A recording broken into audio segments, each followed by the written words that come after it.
चंद्रमा की कहानी।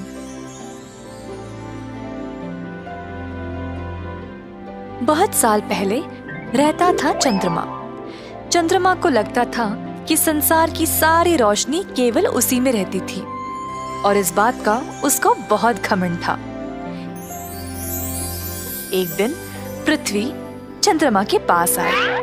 चंद्रमा कहीं दूर कोई उज्जवल चीज को गौर से देख रहा था। इतनी गौर से क्या देख रहे हो चंद्रमा? वहाँ कुछ चमक रहा है, बस वही देख रहा हूँ। ओह, वो तो सितारे हैं। उनके अंदर रोशनी की वजह से वह चमक रहे हैं। सच में? क्या वे मुझसे भी ज्यादा उज्जवल है? नामुमकिन। हाँ, ये बिल्कुल मुमकिन है। वे बहुत चमकते हैं। बिल्कुल नहीं, रात के समय तुम मेरी वजह से उज्जवल रहते हो। लोग मेरी रोशनी की सहायता से अंधेरे में चल पाते हैं। अच्छा ठीक है, अगर तुम्हें मेरी बातों पर विश्वास नहीं है तो क्यों ना तुम सितारों से ही जाओ पूछो। हाँ, मैं यही करूँगा। पर मुझे नहीं लगता तुम इतनी दूर तक यात्रा कर पाओगे।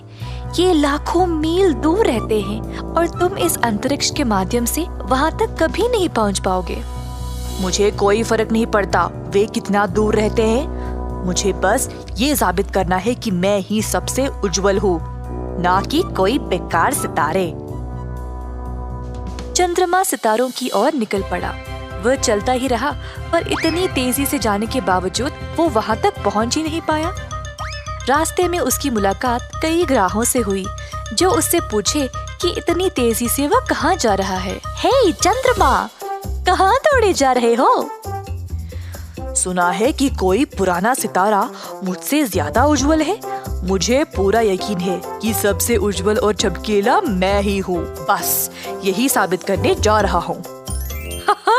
क्या तुम्हें सच में ऐसा लगता है? चलो ठीक है, जाओ पता लगा लो। बाकी के ग्राहों हंसने लगे और चंद्रमा गुस्से से अपने रास्ते चलता रहा। चंद्रमा और तेज रफ्तार से जाने लगा और जल्द वह सूर्य के पास आ पहुंचा, जो उजाला और गर्मी से धधक रहा था। हे चंद्रमा मेरे दोस्त, कहाँ जा रहे हो? मैं कुछ सितारों से मिलने जा रहा हूँ, जिनको लगता है कि वे मुझसे भी ज्यादा उज्जवल है। मुझसे, चंद्रमा से ज्यादा उज्जवल और कोई नहीं।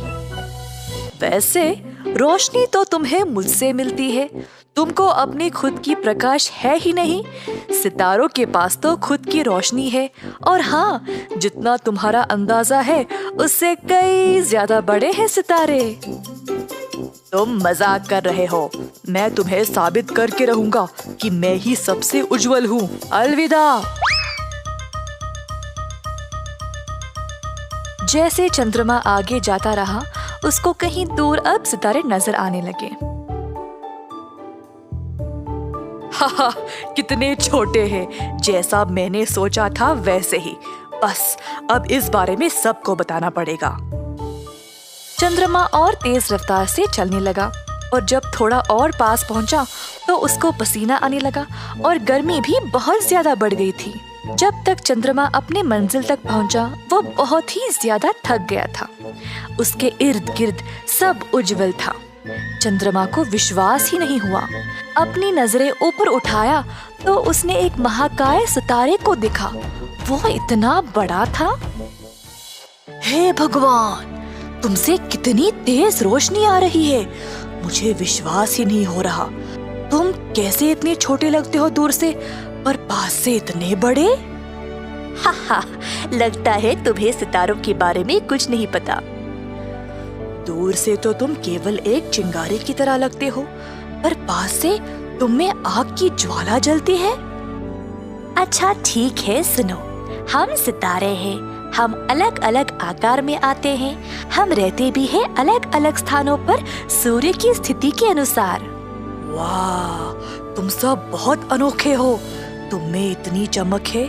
मुझे कभी लगा ही नहीं कि इस अंतरिक्ष में मुझसे ज्यादा उज्जवल वस्तुएं होंगे। वैसे हम अपने तरीके से खास हैं और तुम भी अपनी जगह बहुत सुंदर और चमकीले हो। चंद्रमा ने सितारे का धन्यवाद किया और वापस अपनी जगह के लिए निकल पड़ा। जब चंद्रमा बाकी ग्रहों को पार करने लगा तो सब ने उससे पूछा कि उसने सितारों के बारे में क्या सीखा। हे चंद्रमा, रुको जरा, तो तुम मिले सितारों से?